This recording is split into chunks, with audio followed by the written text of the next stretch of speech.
ಬಾಗಲಕೋಟೆ ಜಿಲ್ಲೆ ಜಮಖಂಡಿ ತಾಲೂಕಿನ ಮರೆಗುದ್ದಿ ಗ್ರಾಮದಲ್ಲಿ ಶ್ರೀ ಮಾರುತೇಶ್ವರ ಹೋಕುಳಿಯು ಶನಿವಾರರಂದು ನಡೆಯಿತು. ಪ್ರಪ್ರಥಮ ಬಾರಿಗೆ ಕೋಕಳಿ ನಿಮಿತ್ತವಾಗಿ ಅನ್ನಪ್ರಸಾದ ಸೇವೆಯನ್ನು ಶ್ರೀ ಬುಡ್ಡಸಾಹೇಬ್ ಲಾಲ್ಸಾಬ್ ದಳವಾಯಿ ಇವರು ಪ್ರಥಮ ಬಾರಿಗೆ ಪ್ರಸಾದ ಸೇವೆಯನ್ನು ಮಾಡಿದರು. ಮರೆಗುದ್ದಿಯಲ್ಲಿ ಜಾತಿಭೇದವನ್ನು ಯಾರೂ ಮಾಡುವುದಿಲ್ಲ. ಪ್ರಸಾದವನ್ನು ಸೇವೆಯನ್ನು ಮುಸ್ಲಿಂ ಸಮಾಜದ ಭಕ್ತನ ಪ್ರಸಾದ ಸೇವೆಯನ್ನು ಮಾಡಿದ್ದು ವಿಶೇಷವಾಗಿದೆ.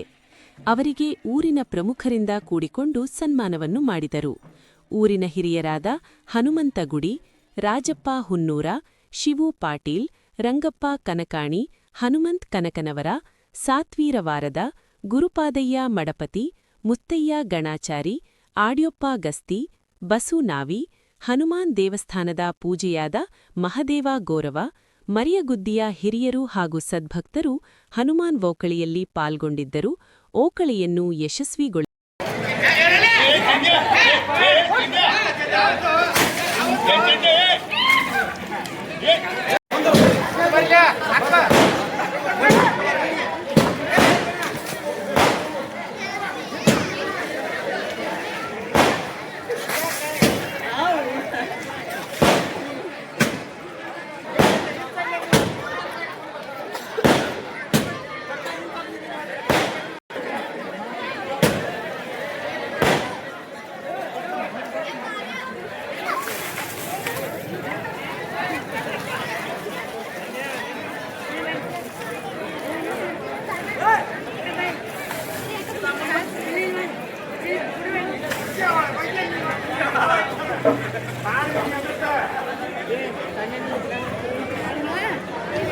No point con la pregunta ahora.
ಮಕ್ಕಳ ನಿಮಿತ್ತವಾಗಿ ನಮ್ಮೂರಿನ ಹಿರಿಯರು ಹಾಗೂ ಎಲ್ಲ ಸಾರ್ವಜನಿಕರು ಭಕ್ತ ಮಂಡಳಿಯವರು ಎಲ್ಲರೂ ಕೂಡಿ ಈ ವರ್ಷ ಬುಡ್ಡಸಾಹೇಬ್ ದಳವಾಯಿ ಅವರು ಪ್ರತಿ ವರ್ಷದಂತೆ ಆ ವರ್ಷ ಅನ್ನ ಪ್ರಸಾದ ಮಾಡಿಸಿದ್ದಿಲ್ಲ. ಈ ವರ್ಷ ಫಸ್ಟ್ ಟೈಮ್ ಪ್ರಸಾದ ಮಾಡಿಸ್ಯಾರ. ಅವ್ರಿಗೂ ಕೂಡ ನನ್ನ ವಂದನೆಗಳು ಮತ್ತು ಎಲ್ಲರೂ ಇದಕ್ಕೆ ಸಹಕರಿಸಿ ಇವತ್ತು ಒಕ್ಕಳಿ ನಿಮಿತ್ತವಾಗಿ ಎಲ್ಲರೂ ಸಹಕರಿಸಬೇಕು. ಎಲ್ಲರೂ ಚೆಂದಾಗಿ ಕಾರ್ಯಕ್ರಮ ಮಾಡ್ಬೇಕಂತ ತಮ್ಮಲ್ಲಿ ವಿನಂತಿ ಮಾಡ್ಕೊಳ್ತೀವಿ. ಇವತ್ತಿನ ದಿನ ಕಾರ್ಯಕ್ರಮ ಅಂದ್ರೆ ಮಾರುತೇಶ್ವರ ಉಳ್ಕೊಳ್ಳಿ ನಿಮಿತ್ತವಾಗಿ ಸರ್ವ ಜಾತಿಯಲ್ಲಿ ಎಲ್ಲರೂ ಕೂಡಿ ಅನ್ನ ಪ್ರಸಾದ ಮಾಡಿರ್ತೇವೆ. ಅದಕ್ಕೆ ಮರೆಗುದ್ದಿ ಯುವಕರು ಮತ್ತು ಹಿರಿಯರು ಎಲ್ಲರ ಸಮ್ಮುಖದಲ್ಲಿ ಅನ್ನ ಪ್ರಸಾದವನ್ನು ಹಮ್ಮಿಕೊಂಡಿರ್ತೀವಿ. ಎಲ್ಲರೂ ಸಹಕರಿಸೋದಕ್ಕೆ ಧನ್ಯವಾದಗಳು. ಮರೆಗುದ್ದಿಯ ಈ ಮಾರುತೇಶ್ವರ ಮಿತ್ರ ಮಂಡಳಿಯವರಿಗೂ ಹಾಗೂ ನಮ್ಮ ಮರೆಗುದ್ದಿಯ ಎಲ್ಲ ಸಹಕಾರದಿಂದ ಈಗ ನನ್ನ ತಮ್ಮನಾದಂಥ ಬುಡ್ಡಸಾಹೇಬ್ ದಳವಾಯಿ ಇವರು ಅನ್ನ ಪ್ರಸಾದ ಈ ಕಡೆ ಬಜರಂಗಿ ಈ ಕಡೆ ಹಿಂದೂ ಮುಸ್ಲಿಂ ಎರಡು ಕೂಡ್ಯಾವ. ನಮ್ಮಲ್ಲಿ ಎರಡು ಕೂಡ ಅನ್ನ ತಮ್ಮರು ಒಂದೇ ತಾಯಿ ಮಕ್ಕಳಂತೆ ನಾವು ಬಂದೀವಿ. ಇನ್ನಾದರೂ ನಾವು ಹಾಗೆ ಹೋಗ್ತೀವಿ ಅಂಥೇಳಿ ನನ್ನ 4 ಮಾತುಗಳನ್ನು ಗುರುಪಾದಯ್ಯ ಚೆನ್ನಯ್ಯ ಮಠಪತಿ ಪಂಚಾಯತಿ ಮೆಂಬರ್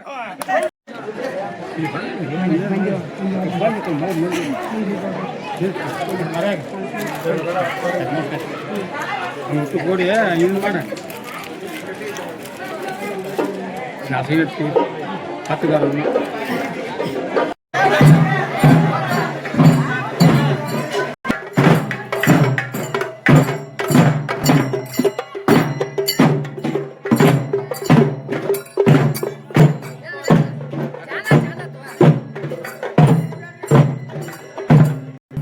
Olha.